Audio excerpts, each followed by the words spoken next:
To some, it's a place to be entertained.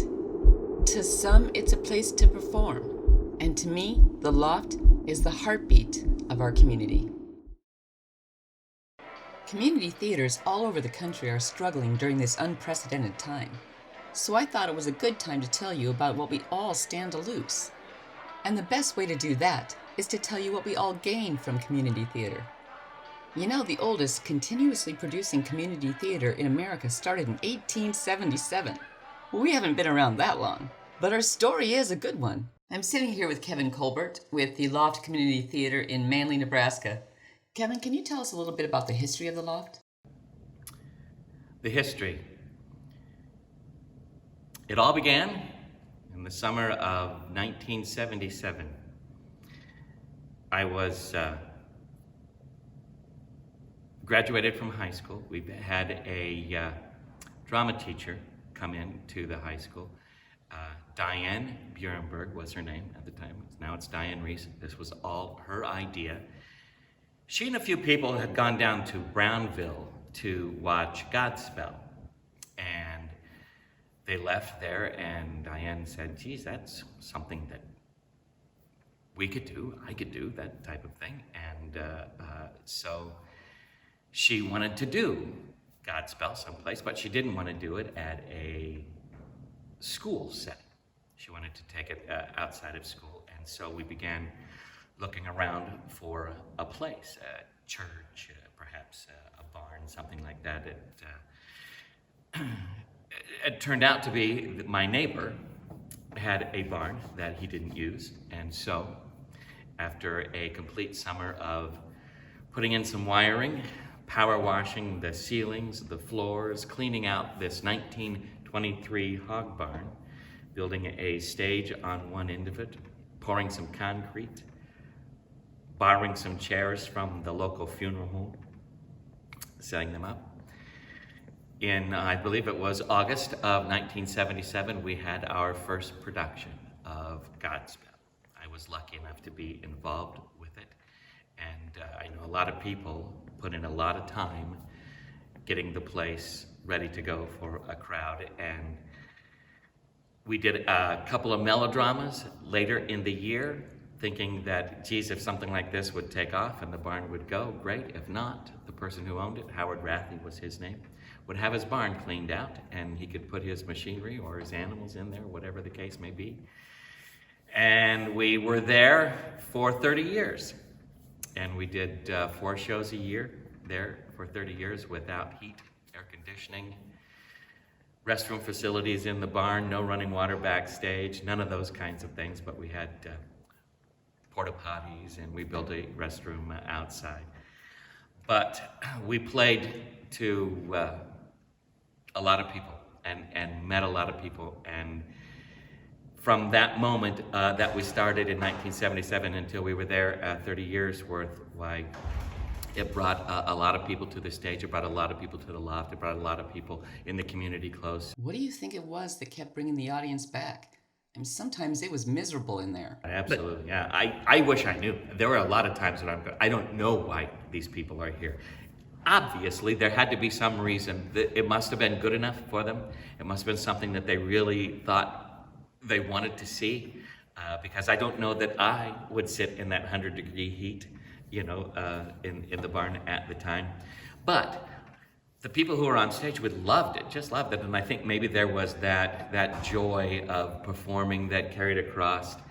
This space was intimate. I mean, the people sat, the front row was 2 feet away from the stage, and we sat 284 people crammed in the barn. And I think of the quality, it must have been good enough for people to come see. Yeah, we were at the very beginning. We had cloth walls that we safety pinned pictures to, but by the time it was all said and done, we had, you know, moving sets and lights and things that I think people couldn't believe that we were able to do on that stage, and I think that was a lot of the draw, that they didn't know it could happen and in that facility. Every rule we shall obey, to be sure, 'cause to win we've got to stay good and pure, good and pure.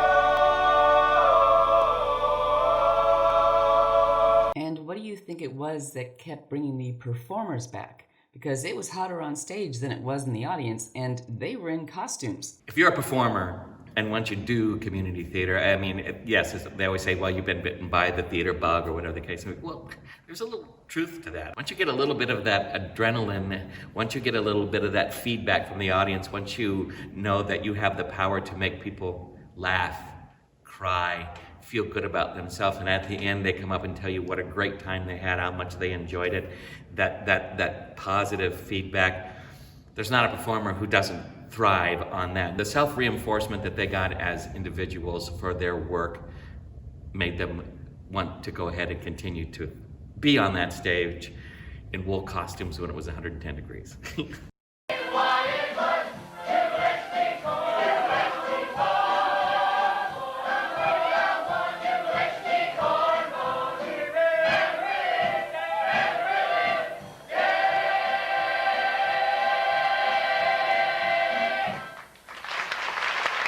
In 2006, after a huge fundraising campaign, the new Loft building was constructed, offering climate control, indoor restrooms, and the chance to extend our season with 6 core season productions. Every year, the Loft hosts a week-long children's theater workshop with the Missoula Children's Theater, a high school one-act play competition, and a free concert for veterans. We give out a scholarship to high school seniors, create opportunities for volunteer hours, and bring in local talent and special events.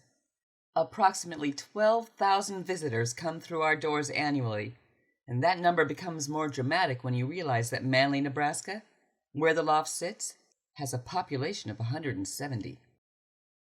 What do you think that being involved in theater teaches a person? Theater gives you confidence, I think more so than anything. Once you prepare for something, you know that when it's done, you are ready to perform it, proceed with it, whatever the case may be, and you're confident to do so. Also, by being involved in community theater, you can learn simple life skills like painting, using a drill, or sewing. But it also teaches things like study skills, teamwork, compassion, time management, responsibility, and problem solving. And if you don't believe that last one, try repping your skirt 2 minutes before you need to walk on stage, and you'll be glad you've learned some solid problem solving skills. There are so many different places to express your creativity in theater. Oh God, I mean, there's so much in community theater, even off the stage. I mean, there's people who just love to sew costumes and have a costume that they put together come to life on a stage, and they're so proud of what it is they could do. People who build the sets, we've always had really nice sets, and when the crew gets done building them, I mean, they take great pride in that. And so, but that's their thing. They would never once step on stage because that's not what they're interested in. But boy, do they love to build. And there's that kind of creative energy that they don't get an opportunity to do at home, that they could come here and do. So every facet of the theater, if you get those people who are so interested in what they do, in building or sewing or lighting or properties or whatever the case may be, all those people loving all that stuff, and then your actors feeling the same way, you're gonna have a pretty good product. It's magic. Yeah, it really is. I'm always impressed with the talent you find around here. I know I've told you this before, but the one that always comes to mind is Mother Superior. Right. I was sitting in your audience crying and thinking, where did you find her? There's gems in small towns. There's people who have voices, who have talent that, this isn't what they do, but it doesn't mean that they can't sing. I mean, she actually went through school for singing and a performance major, but she lives in a small town, and it's not her work. The singing and performing is not what she does for a living, but she gets a chance to exercise those skills because we're here. Otherwise, she may not. Another thing that's magical in theater is that relationship between the actors and the audience. Yeah. The energy we give to each other, and you've got this diverse group of people sharing the same experience. I don't think there's another thing like it. No, that's absolutely true. That the energy that that people can give you. And you know how it changes a show on a nightly basis too. An audience, somewhere where you had a reaction before that you don't get that night, the second night doesn't mean that it wasn't good, but it's just that collective energy of a group of people watching something, that the ebb and flow of energy back and forth. What they give to you, you send right back to them, and it's a great communication that is nice and silent, but powerful. We've all had audience members come up to us after a show and tell us, "Thank you so much. I really needed this tonight. I needed this escape." Or, Right. "This is the first time I've laughed in over a month." And so it's Right. really sad Yeah. that right now, when we could use it the most, theater can't happen Yeah. the way it's supposed to happen. The stuff that I've been reading about the people that are opening, by and large, that they're inundated with comments and letters in that regard. Thank you. You don't know how much we've needed to get out and not think about pandemics and have something else to think about and laugh for a while. That's how important it is. There are studies that show collectively an audience, as they're watching a show, their heartbeats sync up and they become this collective one watching a show, and what happens up there can make the entire collective's heart speed up, slow down, whatever the case would be. That's how much of a connection can be made in theater, and that's an important and powerful thing. And right now we don't have that, and we haven't had it for a long time. And in the east, the dawn was breaking, the world was waking. After implementing safety precautions, the Loft is finally able to perform in front of a live, albeit limited, audience. We've missed you. Thank you so much for your support.